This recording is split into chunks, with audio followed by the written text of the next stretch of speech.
Un homme bien qui t'aime vraiment n'utilisera jamais ton passé contre toi. Bébé, ça marche dans Cendrillon, la fée Clochette et les films Disney. Dans la vraie réalité, là. En tout cas, ma chérie, si c'est moi vraiment que tu veux pendant mois, pendant 10 mois pas, parce que si tu me dis ça, c'est mort.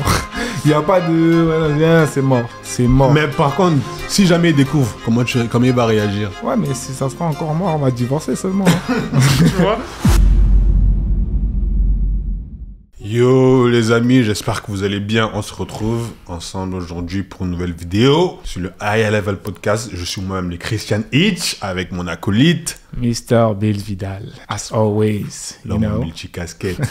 En tout cas, la vidéo d'aujourd'hui, c'est qu'est-ce qui compte le plus, son passé ou son caractère? Hey. On va réagir à une vidéo que j'ai vue cette semaine sur TikTok qui m'a beaucoup marqué. Ma belle, même si t'as 500 de body count, que t'as été une Tana Pro Max dans ta vie, bien sûr que oui, malgré ça, un homme va te marier, t'aimer et te respecter. T'as connu de nombreux hommes, de nombreux Kamasutra. Pitié pour le bien-être de ta relation, pour ton épanouissement en tant que femme là. Le jour où tout ça c'est derrière toi, c'est ton passé. Laisse ça au passé. Tais-toi. Ne va jamais, au grand jamais, raconter ton passé à un homme avec qui tu veux aller loin. Avec qui tu veux que ça aboutisse à quelque chose de sérieux, de stable et de durable. Même s'il te met en confiance en te racontant tout son passé à lui, en long, en large, en travers, ne lui dis pas. Ouais, mais s'il me demande comment je vais faire parce que lui, il a été honnête, il m'a dit la vérité, tu mens. Tu dis pas la vérité, toi. Bébé, là, c'est pas un mensonge, c'est une protection pour ton bien-être en tant que femme dans ta relation. Un homme qui est là pour évoluer avec toi avec de bonnes intentions. Il est là pour apprendre à connaître celle que tu es, pas celle que tu étais. Donc, bébé, il va jamais trop insister sur ton passé. Tu vas lui certifier que t'as connu que 1 ou 3 mecs, il va te croire et il va passer à autre chose. Dans la plupart des cas de ce monde, un homme qui connaît ton passé en large, en long et en travers, tout sûr et certain, à un moment donné de votre relation, il va l'utiliser contre toi. Et si c'est pas aujourd'hui, tant que tout est beau, tout est rose dans votre relation, ce sera demain quand il y aura des bas, quand tout ira moins bien. Un homme bien qui t'aime vraiment n'utilisera jamais ton passé contre toi. Bébé, ça marche dans Cendrillon, la fée Clochette et les films Disney. Dans la vraie réalité, là, un homme à qui tu vas faire la sincère, l'honnête démarche de te livrer sur ton passé. Ça va commencer par des embrouilles banales de couple. Hein. À la fin, ça va finir en humiliation, en insulte, tu vas te choquer. Selon ce que tu lui as raconté, tes différentes aventures avec de nombreux hommes, dans sa tête, il va s'imaginer chacun leur tour te passer dessus. C'est pas moi qui est choquante. C'est comme ça que eux, ils réfléchissent. Peu importe le mec avec qui vous êtes, le moins vous en direz, le mieux ce sera. Même si vous pensez avoir trouvé l'homme parfait, le prince charmant, taisez-vous. Je vous le dis tout le temps, quand vous faites quelque chose, assurez-vous qu'on ne pourra jamais l'utiliser contre vous. Bébé, moi je laisse me suivre sur Insta et Snap, c'est là-bas que je vous partage tout.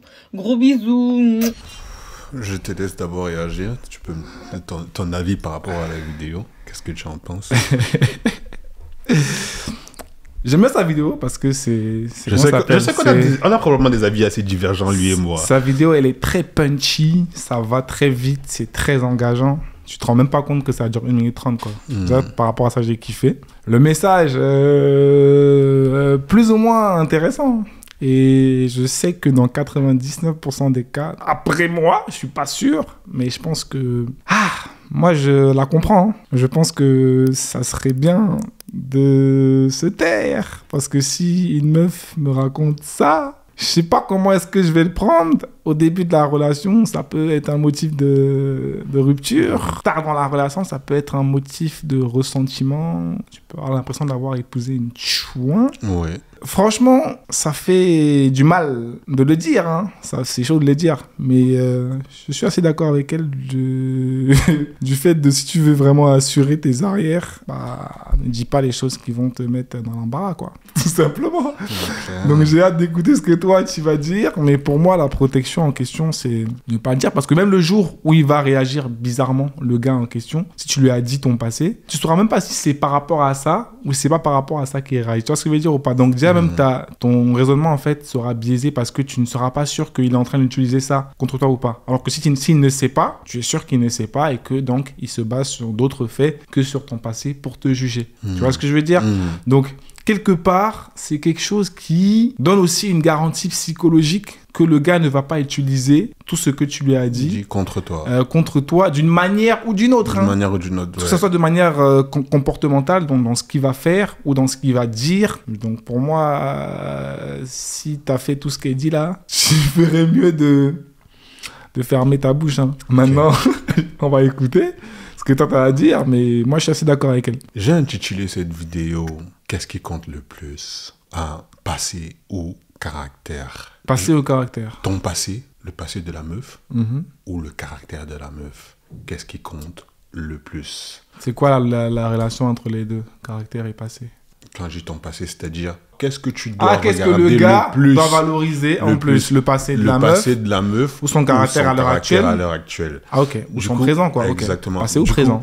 Du coup, je vais répondre à cette vidéo en 3 points. Le premier point, ce sera mon avis par rapport à la vidéo. Le deuxième point, ce sera effectivement le vif du sujet. Qu'est-ce que, en tant que mec, tu dois valoriser le plus? Le caractère de la meuf ou son passé?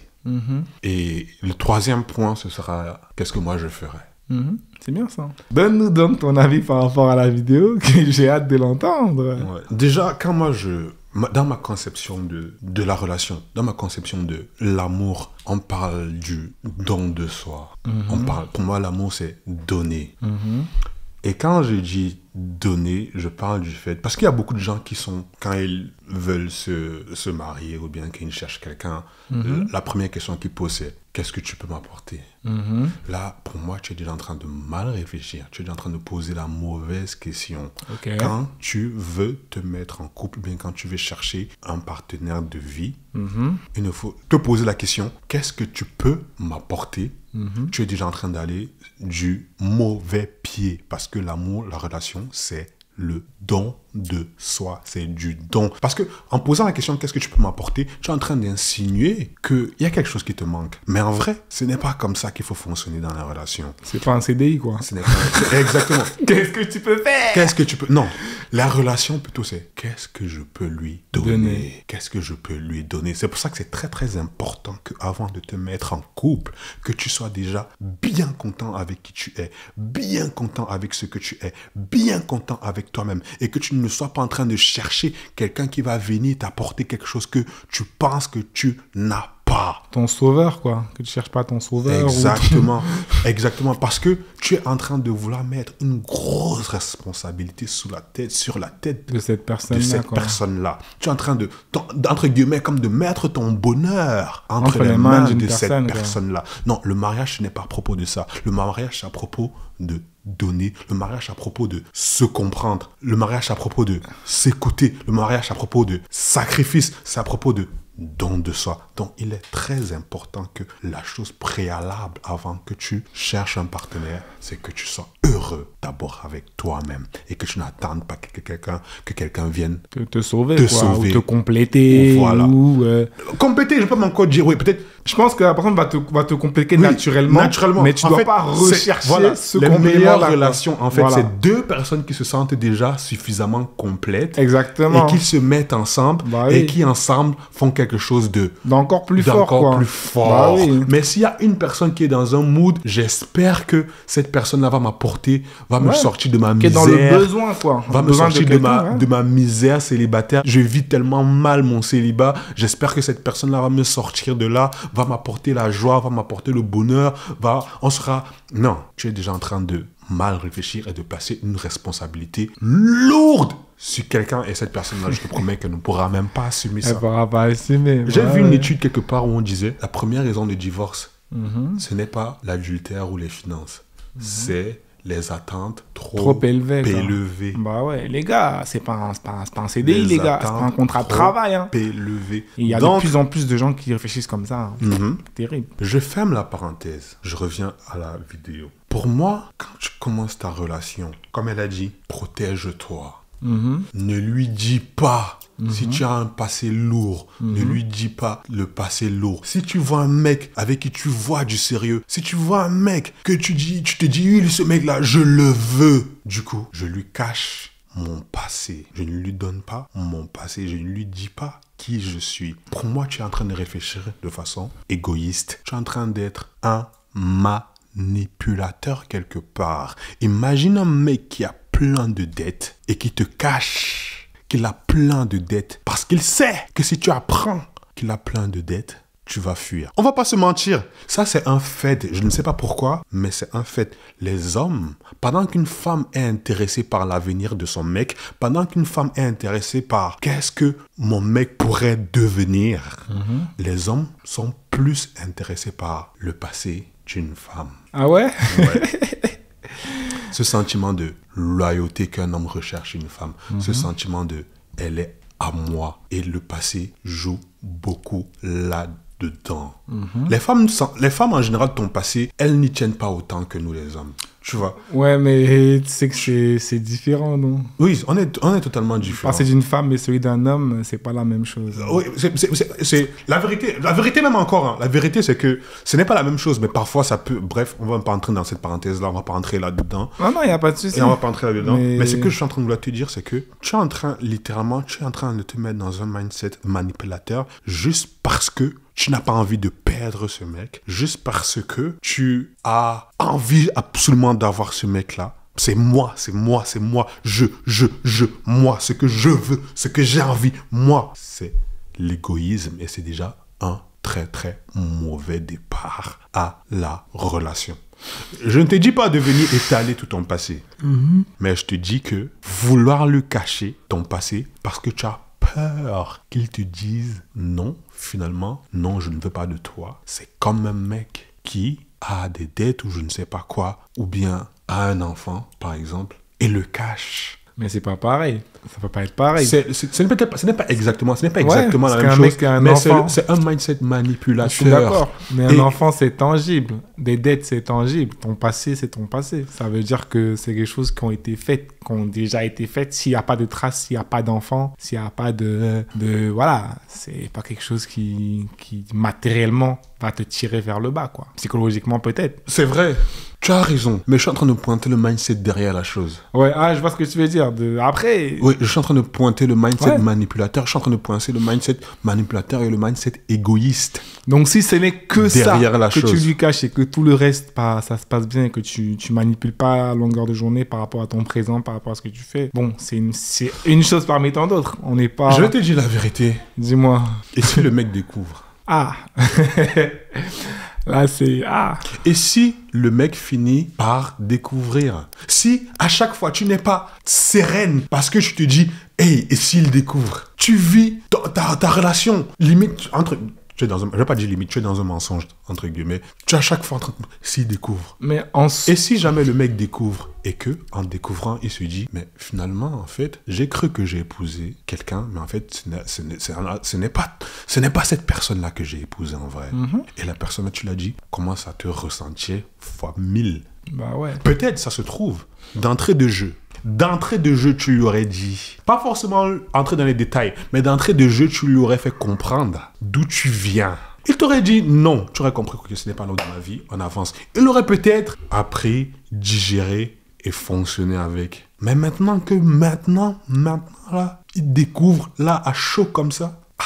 Bah ouais, s'il découvre, c'est la merde. Mais déjà, si tu es un gars et que tu épouses une fille qui a un gros body count et que tu sais pas, c'est que tu as mal fait tes enquêtes, frérot. C'est pour ça que je vais arriver. C'est pour ça. C'est que ton travail n'a pas été bien fait, mon gars. C'est pour ça. Tu dois t'assurer des choses comme ça. Bah ouais. C'est pour ça que j'arrive à mon deuxième point. Ah, ok. Qu'est-ce qui compte le plus? Ok. Qu'est-ce que tu dois valoriser le plus? Son passé ou son caractère? En fait, tout n'est pas noir et blanc. Ce n'est pas parce qu'elle a un body count élevé que c'est mort. Tout n'est pas noir et blanc. Il faut savoir avoir beaucoup de maturité, beaucoup de sagesse et savoir beaucoup analyser les situations. Une fille qui veut te mentir, la vérité, c'est que ce sera compliqué pour toi de savoir la vérité. Ah ouais? Ouais, ce sera compliqué. Ce sera compliqué. Je pense, hein. Je pense. Sauf si je pense que si elle change pas de nom ou de pays ou quoi, si tu cherches, tu vas trouver. Hein. Une fille qui veut te mentir, je pense que ce sera compliqué pour toi de savoir la vérité. Mais quelles sont les bases de votre relation? C'est déjà compliqué si on commence la relation sur les bases de mensonges, sur une base de mensonges. C'est déjà compliqué. Mais après, la question de c'est quoi ton body count, ça vient pas forcément au début de la relation. Ça peut venir après. Tu sais, au début, on est tout est tout beau, tout est tout rose. Je vais arriver là-bas. On va arriver. On va arriver là-bas. Hein. On va arriver là-bas. Ouais. On va arriver là-bas. Donc, moi, ce que je dirais au mec, on se sait. Les mecs, la vérité, c'est qu'on se sait. Là où une femme va valoriser le futur de son mec, un homme va valoriser le passé de sa femme. Parce qu'il y a une chose, qu'est-ce que les hommes recherchent chez la femme? Respect. Loyauté, ouais. Loyauté, c'est trop important. Affection. Et en anglais, ils disent nurturer. C'est quelqu'un qui sait prendre soin. Voilà. La loyauté d'une femme pour un mec, c'est archi important. Le fait de se sentir que elle est à moi. Nous les mecs, c'est très très important. Donc en vrai, quand on va demander à une femme, si jamais une femme nous donne son body count, même si elle dit déjà 3 ou 4, c'est déjà beaucoup pour nous. Même si elle dit 2, c'est beaucoup pour nous. Sérieux? Oui. Non, En vrai, pour moi, ça fera beaucoup. En fonction de comment est-ce que tu as... Ah non, je vois comment tu appréhendes la chose, quoi. Mais non, En fonction de comment est-ce que toi-même tu as même eu... 10 déjà, c'est pas beaucoup. Hein. Comme je dis bien, en fonction de toi-même, ton expérience en tant que mec. Mais il y a des mecs... c'est vrai. Et en plus, de façon générale, on va pas se mentir. Sur 10 couples, tu auras au moins 6 ou 7 couples où la femme sera plus expérimentée que l'homme. En général, sur 10 couples, 7, peut-être même 8 couples, la femme aura connu plus d'hommes que l'homme aura connu de femmes. Bah oui. Donc, la vérité, c'est que la plupart du temps, peu importe ce qu'elle nous dit, on est un peu choqué. Ce sentiment de « Ah, elle n'était pas qu'à moi », tu vois. C'est parce que le body count, le passé, nous, on le valorise beaucoup. Mais les gars, la vérité, ce que je veux vous dire, c'est que certes, le body count compte. Le passé compte. Parce que le passé te permet un peu de voir qui elle est, d'où elle vient. Mais la vérité, c'est qui compte le plus, c'est le caractère. C'est comment est-ce qu'elle est avec toi. Est-ce que les études nous ont montré que plus une femme a connu d'hommes, plus elle aura tendance à demander le divorce? Plus une femme a connu d'hommes, moins elle sera fidèle dans la relation? Est-ce que les études nous l'ont montré? Oui, c'est vrai, les études nous l'ont montré. Sérieux? Oui, Hey. il y a des études là-dessus, oui. Ah ouais. Ouais. Je ne sais pas s'il y a une corrélation directe avec le fait qu'elles ont connu d'hommes ou bien qu'elles ont lourd passé, mais les études ont juste montré que dans la plupart des divorces, dans la plupart des femmes infidèles en relation, c'était en général des femmes qui ont connu pas mal d'hommes, qui ont connu suffisamment d'hommes. Ça veut rien dire, hein. C'est totalement logique parce que tu sais que tu as des options, tu sais que s'il est fait un truc voilà, que tu kiffes pas ou que quoi, tu peux changer. Donc, comme je dis bien, je ne sais pas si ça a une corrélation avec le passé, mais le fait est que ouais, après, il y a la stat. Toutes les stats n'ont pas besoin d'être interprétées. Hein. Il y a plein de stats qui sont inutiles. Hein. Ça, faut le savoir. Bref, en tout cas, moi, comme on dit, je ne crée pas la météo, je donne juste... Tu la présentes. Je la présente juste. Simplement. Il y a une étude qui a montré que dans la plupart des divorces et dans la plupart des relations où la femme a été infidèle, généralement, ça vient des femmes qui ont un passé. Voilà. Toutes les femmes ont un passé, non? Ça veut dire quoi qu'on a un passé? Toutes les femmes n'ont pas un passé lourd. Quand je dis passé, je parle de passé lourd. Ah, ok. Voilà. Et toutes les femmes, et en vrai, il y a beaucoup de femmes qui n'ont pas de passé lourd. Hein. Moi, je connais beaucoup de femmes. Non, mais quand tu dis passé lourd, de toute façon, moi, déjà, je te dis, on va pas aller tirer dans le large. Moi, une meuf qui a un passé lourd, moi, je peux pas. Ça, je cache pistache, c'est mort. On va arriver là-dessus. On va arriver là-dessus. Donc, c'est pour ça que je dis aux gars, les gars, attention. C'est mort. Qu'est-ce qu'il faut valoriser en premier? Le caractère. Qu'est-ce qu'elle t'a montré jusqu'ici? Qu'est-ce que tu sais d'elle jusqu'ici? Qu'est-ce qu'elle t'a montré? Oui, son passé, elle a complètement fait table rase de son passé. Est-ce qu'elle a totalement guéri de son passé? Est-ce que, ouais, peut-être elle est devenue chrétienne et son passé, toutes choses sont passées et toutes choses sont devenues nouvelles. Les choses anciennes sont passées, toutes choses sont devenues nouvelles. Est-ce que elle est loyale? Est-ce que maintenant, quand un mec la drague, elle te dit, et à tel mec qui m'a dragué, comment est-ce qu'elle se comporte avec toi? Est-ce qu'elle te respecte? Est-ce qu'elle est loyale? Est-ce qu'elle prend soin de toi? Est-ce qu'elle est respectueuse? Est-ce qu'elle est aimable? Je te promets, c'est ce qui compte le plus. Moi, j'ai un petit proverbe par rapport à ça. Et tu sais que moi, avec les proverbes du bled, là, moi, je rigole pas avec ça. Il y a un proverbe qui dit que le chien ne change jamais sa façon de s'asseoir. Ce qui veut dire que si la meuf a déjà fait des trucs avant, tôt ou tard, elle va le refaire. Tout n'est pas noir et blanc. Tout n'est pas parole d'évangile. Tout n'est pas noir et blanc. Comme j'ai dit, une étude qui a montré que la plupart des femmes infidèles étaient souvent en lourd passé. En lourd passé. Et beaucoup de femmes qui demandent le divorce, souvent c'était des femmes qui aussi ont un lourd passé. Un lourd passé. Mais je suis en train de dire que ça peut exister une fille qui, malgré son passé, elle est quelqu'un de loyal. C'est bien pour elle. Elle peut être devenue quelqu'un de loyal, bien. quelqu'un de respectueux, quelqu'un qui prend soin. C'est bon à savoir. Donc, tout n'est pas noir et blanc où il faut forcément, parce qu'elle a un body count énorme, raser, faire fidèle. Le plus important, c'est l'observer, voir comment elle est, qu'est-ce qu'elle produit, qu'est-ce qu'elle te donne, quels sont les fruits qu'elle produit. Et c'est ça, pour moi, le plus important. Non, c'est bien. Maintenant, la question de moi, qu'est-ce que Comment je tu aurais réagi? Voilà. Et, comme on a dit là, le plus important c'est son caractère, mais je prends en compte aussi les études qui montrent que la plupart du temps Ça se passe pas bien. Voilà, tu vois. Donc, et c'est plutôt en fait en général les exceptions Qui font que ça se passe bien, quoi. qui font que ça se passe bien. Donc moi, je n'attends pas L'exception. l'exception. Je n'attends pas qu'on soit à 2 mois du mariage pour lui demander c'est quoi son body count. Non, ou bien c'est quoi son passé. Bah ouais. Elle n'est pas obligée d'entrer dans les détails. Mais dès le moment où j'apprends à te connaître, une fois qu'on a fait 1, 2 dates là, c'est pour ça que, attention les gars, attention à mettre vos émotions avant votre logique. Parce que quand vous commencez déjà, ah oui, elle est trop belle, tes émotions sont déjà en train de partir. À ce moment-là, tout ce que tu veux, c'est vouloir la valider. Peu importe ce qu'elle va te dire. Bah oui. Tout ce que tu es en train de vouloir faire, c'est tu vas toujours chercher à vouloir trouver les excuses pour... C'est ça, non? C'est les red flags, non? Tu vas pas les voir. Pour fermer les yeux aux red flags. Même si elle te dit, j'ai un body count de 100, parce que tes émotions sont déjà trop c'est pas parties. grave.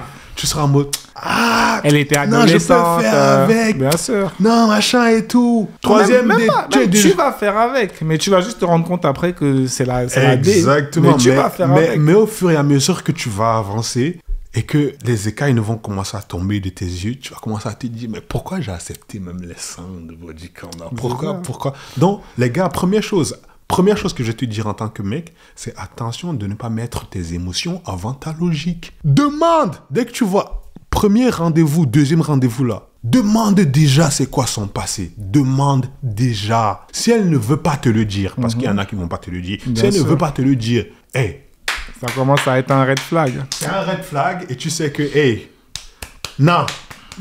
Et de toute façon, la plupart du temps, les femmes qui n'ont pas vraiment eu un passé lourd n'auront pas de problème à te dire. Hein. La plupart du temps. Les femmes qui n'ont pas un passé... elles n'auront pas de problème à te dire. Celle qui a un passé lourd, de toute façon, tu sais ce que tu vas en faire. Soit tu veux l'épouser, soit tu veux pas l'épouser. Après, tu fais ce que tu as à faire. Ouais. Donc, tout. Il faut que si... Elle te dit, je n'aime pas cette question-là, je n'aime pas cette question-là, je n'ai pas envie de répondre à cette question-là. Je dois être capable de dire, ok, moi, c'est un critère pour moi. Basta. Et stand on it. Basta. Tu dois être quelqu'un qui doit pouvoir être dans un mindset de perdu, de retrouver. Bah tu n'as pas peur de la perdre. Bah ouais. Parce que quand tu as déjà trop envoyé tes émotions là-dessus, tu cherches à la valider. Mais quand elle te fait comprendre que je ne veux pas répondre à cette question-là, tu dis, ok, moi, c'est un critère pour moi. Et si tu ne veux pas répondre à cette question-là, basta, ciao, bye bye. Et moi, c'est ce que... tu ferais quoi? Que je ferais. Ok. C'est dès le début. Donc, quand tu me plais là et que, ok, premier date, peut-être mais encore premier date, non. Mais dès le deuxième date, je demande déjà ton passé, comment c'est. Moi, je n'ai pas fait comme ça parce que, bon, c'est pas toutes les... Après, ça dépend de mindset dans lequel tu viens, tu vois. Oui, hey. Moi, quand je viens vers une fille, c'est pas forcément que je vais l'épouser. Tu vois ce que je veux dire? C'est son comportement qui va me faire comprendre que c'est la bonne ou c'est pas la bonne. Donc son body count, à partir du moment où j'ai encore rien décidé vraiment d'acter pour moi et elle, je peux t'attendre 2-3 mois où je te pose pas forcément cette question-là de manière directe, quoi, tu vois. Mais après, quand les choses se précisent, je commence à poser les questions. Quand je pense déjà qu'il est temps peut-être que je te présente à mes potes, des choses comme ça. T'as présenté une chose à mes potes. Hein. Mais je pense que si tu fais ça, tu es déjà un peu attaché quelque part à elle, non? C'est sûr, mais gars, moi, j'ai aucun problème à être logique dans ce que je fais. Hein. Si je vois que je suis allé trop loin avec un truc qui n'était pas ce que ça devait être, gars, on va s'arrêter là. Hein. En tout cas, les gars, n'hésitez pas à demander. En fait, les mecs qui n'ont pas de problème avec le body count élevé, en général, c'est des mecs qui eux-mêmes, ils ne veulent rien, ils ne veulent pas de sérieux, tu vois. En fait, quand un gars te demande c'est quoi ton body count et quand c'est élevé, il se dit ok, super, elle va rapidement libérer. Elle va bien libérer, tu vois. En fait, voilà, ce n'est pas une Sainte Nitouche c'est ça. où je vais devoir souffrir pour qu'elle ouvre ses jambes. Quoi. Tout dépend du goal que tu as en allant voir la meuf. Si c'est juste pour t'amuser, frérot, son body count, t'en as clairement rien à faire. Je dis ça Beaucoup de femmes sur les réseaux qui disent non, les vrais hommes s'en foutent du body count. Non, laisse tomber. Et tout. Ma chérie, on t'a menti. Les seuls hommes qui s'en foutent de ton body count sont eux-mêmes. Ils ont sérieusement... Ils ont cassé la jauge. Voilà, exactement. Ils ont bousillé la jauge. Exactement. Ou alors, c'est juste des gars ils n'ont pas d'intention vraiment sérieuse avec toi. Ils sont plutôt en train de jauger, de tâter le terrain pour voir est-ce que c'est une fille avec qui je pourrais facilement coucher. Exactement. Ou bien, est-ce que c'est une fille et elle va me faire attendre, Moi, j'ai même un troisième truc. Il y a aussi des gars en ce moment, tu connais un peu les garçons qui sont un peu entre hommes et femmes, là, qui sont un peu, pas émasculés, mais tu vois un peu les garçons féminins, là. Un peu féminins, qui sont un peu trop dans l'acceptation de tout, de machin, tout ça, qui sont un peu en mode dans la relation, c'est la meuf qui gère la relation. Ok, le style de mec que même les meufs ne veulent pas. Exactement. Okay. Eux, ils peuvent accepter ce genre de body count et tout. Parce qu'en fait, la meuf, c'est elle qui contrôle tout, tu vois. Sinon, les meufs, réveillez-vous. Hein. Le body count, je suis désolé, mais ça compte. Moi, tu me dis que ton body count est élevé, je vais te marier, je fuis. Je cours. Ouais. Mais je tiens juste à répéter aux mecs, les gars, le body count compte, c'est vrai, mais ce qui compte le plus, c'est le caractère. Est-ce que c'est des exceptions? Probablement. Mais il faut que tu saches analyser et que tu saches observer la meuf que tu as en face de toi. Et en vrai, si tu es un mec qui a des options, tu es censé être un mec avec des options. Donc, il ne faut pas avoir peur de dire d'entrée de jeu à la meuf. Surtout si tu as un mindset où toi, tu ne fais pas les choses pour jouer. Si tu as un mindset où toi, tu fais les choses parce que tu as envie de te poser, n'hésite pas d'entrée de jeu avant que tes émotions ne soient trop emballées parce que ça va te caler au cou plus tard. N'hésite pas d'entrée de jeu, lui demander son passé sans forcément qu'elle donne dans les détails. Si tu sens que c'est quelque chose, c'est quand elle te donne son passé là, si tu sens que c'est quelque chose que tu peux supporter ou bien c'est quelque chose qui te va, vas-y. Mais si tu sais qu'elle te dit quelque chose, je te promets que tu auras du mal. Je te promets que tu auras du mal en tant que mec. Tu auras du mal. Et les femmes qui veulent mentir, force à vous. Vous commencez votre relation, c'est vraiment... c'est un mensonge. C'est un mensonge. Impeccable. Vous commencez votre relation purement en mode égoïste et rien ne garantit qu'il ne va jamais découvrir. En tout cas, ma chérie, si c'est moi vraiment que tu veux, dis-moi pas. Parce que si tu me dis ça, c'est mort. Il n'y a pas de... c'est mort. C'est mort. Mais par contre, si jamais il découvre, comment il va réagir? Ouais, mais si ça sera encore mort, on va divorcer seulement. Tu vois on va gâter tout ce que vous aurez construit, tout ce que vous avez en fait, entre guillemets, construit dans le mensonge là, vous allez tout gâter alors que vous auriez simplement pu ne pas perdre votre temps à vous deux dès le début si tu avais dit la vérité. Et après, il faut aussi nous dire c'est quoi pour vous un body count élevé. Hein, non, chacun son body count. Ouais, mais j'aimerais bien savoir un peu l'avis des gens dans les commentaires. C'est quoi 5, 10, 15, c'est quoi? Moi, 20, je vais te poser 50? la question. Pour toi, c'est quoi un body count élevé? Pour moi, body count élevé. Mais c'est pas une bonne question pour moi. Là, je suis obligé de m'afficher. Pour une meuf? Ouais, pour une meuf. Body count élevé pour une meuf, si on commence à dépasser les 15, 20... il y a un problème. Hein. Après, ça dépend. Si la meuf, elle a 30 ans, quand même, tu vois. 30 ans, c'est beaucoup d'années sur Terre, hein, tu vois. Mais en soi, voilà quoi. Si ça dépasse les 15, 20, c'est chaud. Et plus c'est petit, mieux c'est. On va pas se mentir. Mais ouais, quand ça dépasse déjà les 20, là, ma chérie, c'est que là, quand même, pour une femme, hein, c'est chaud. Pour les gars, moi, je compte pas les body count des gars. Hein. Gars, moi je compte pas. Ouais. Même tu peux aller à 50, ça va. Tu es là. Après, c'est parce que je suis un homme que je dis des conneries comme ça, mais en vrai, moi je pense que c'est plus les femmes qui doivent faire attention à comment est-ce qu'elles entretiennent des relations, parce que ça joue énormément sur déjà leur psychologie, tu vois. Ça joue aussi sur leur personnalité, ça joue aussi sur leur réputation, parce que les mecs, c'est pas comme les femmes, hein. Les mecs, ils aiment bien se vanter de leurs exploits. C'est-à-dire que quand un mec là, comme tu connais, il va dire à tout le monde que ouais, elle et tout, machin. Alors qu'une meuf, c'est pas forcément ça. Des fois, ils disent même pas. Des fois, ils disent une fois à leur meilleur pote, tu vois, ou des fois, ils n'assument même pas, ils disent même pas. Mais les gars, ça parle de ouf. Ça parle trop. Donc, faites attention. Et puis voilà. C'est quoi un body count élevé pour toi? Chez une meuf. Je croyais que j'allais échapper à la question. Je vais dire, pour moi, une meuf en fonction de son âge. Une meuf qui a plus de 3. Plus de 3? Ouais.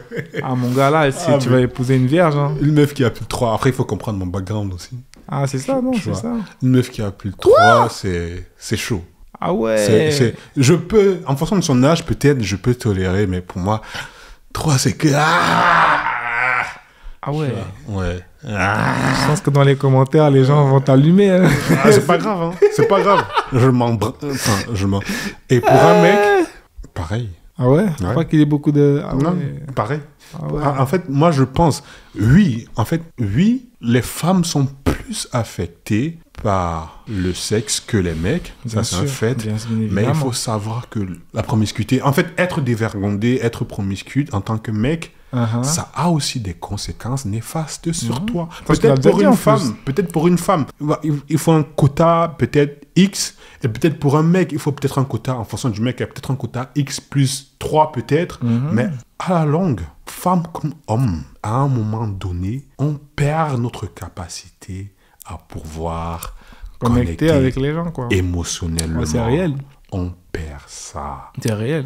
Et c'est pour ça que, homme comme femme, moi, je suis ce que la parole de Dieu nous a dit. Enfin, je prêche, je ne dis pas que j'ai été parfait, je ne dis pas que non plus que je n'ai pas été parfait, je ne donne pas ma vie privée, mais je suis en train de dire que si moi, je devais encourager des hommes et des femmes, le modèle de la Bible, Dieu n'est pas fou quand il nous disait, bien, 1 Corinthiens 5, fuyez l'impudicité, parce que quelque autre péché qu'un homme commet, ce péché, il est hors du corps, mais celui qui se livre à l'impudicité pêche contre son propre corps. Tu peux littéralement lier 80% des maux qu'un homme subit au fait qu'il n'a pas été discipliné sexuellement. Ok.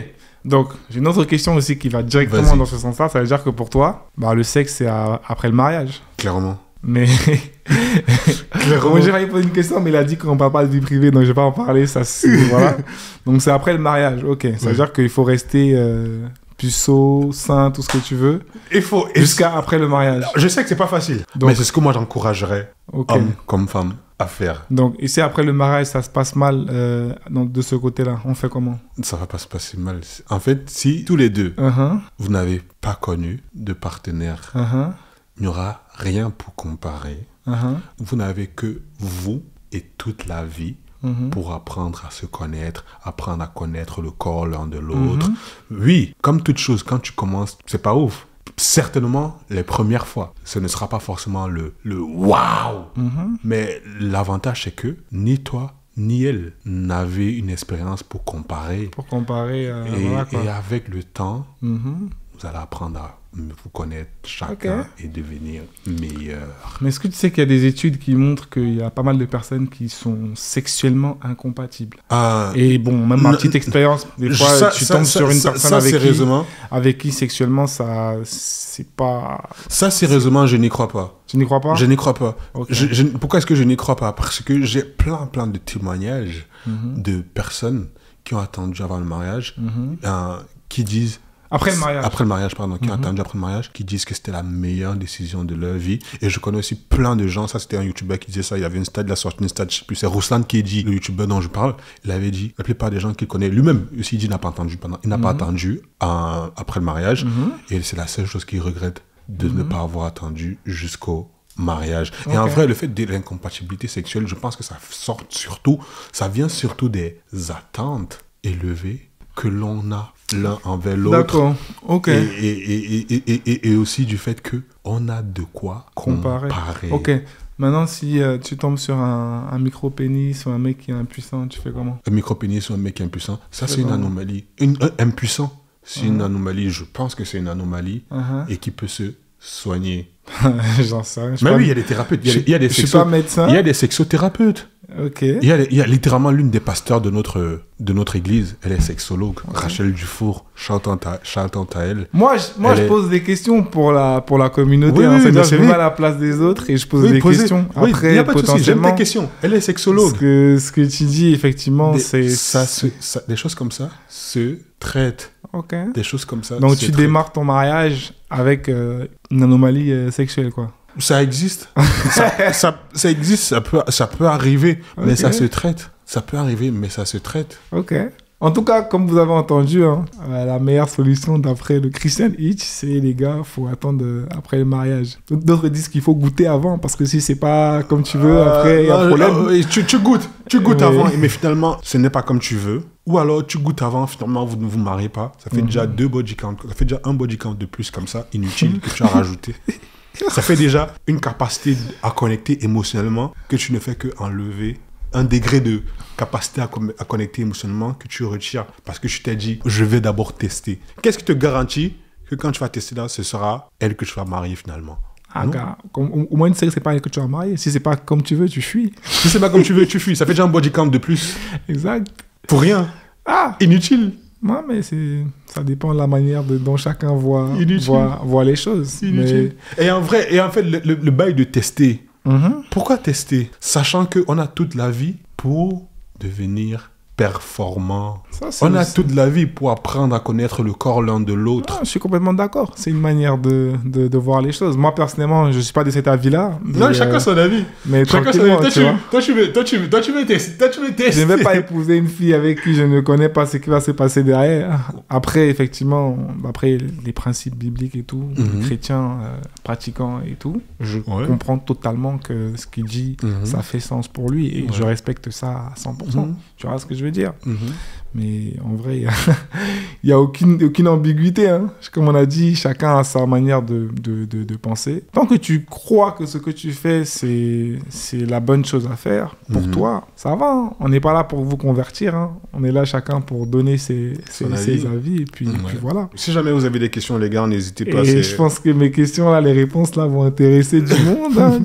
On va voir les réactions. Mais à mon avis, ça va être assez intéressant tout ça.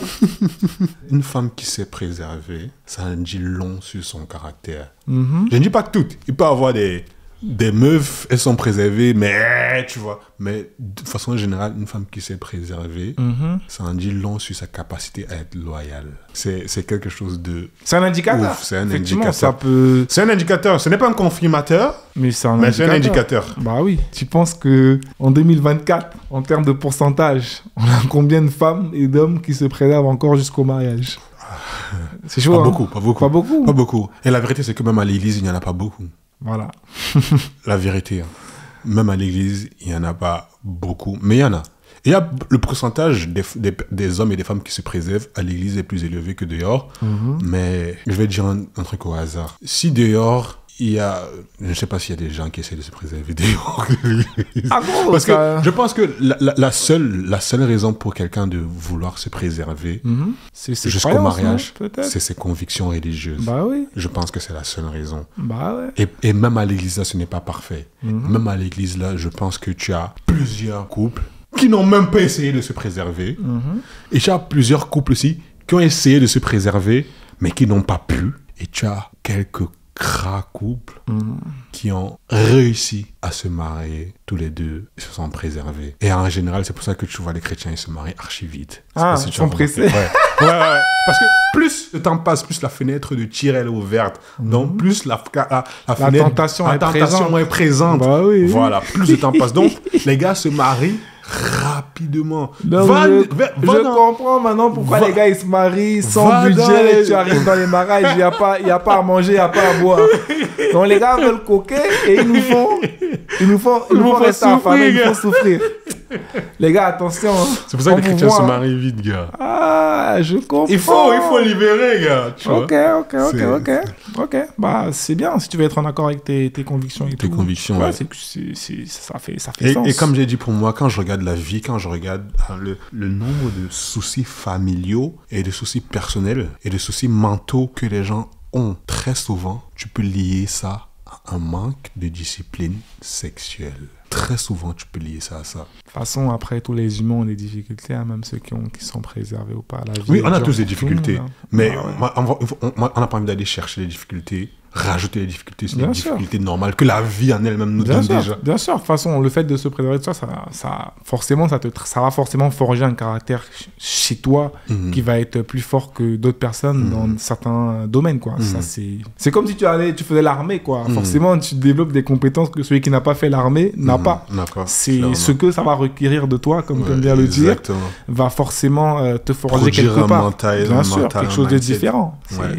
C'est inévitable.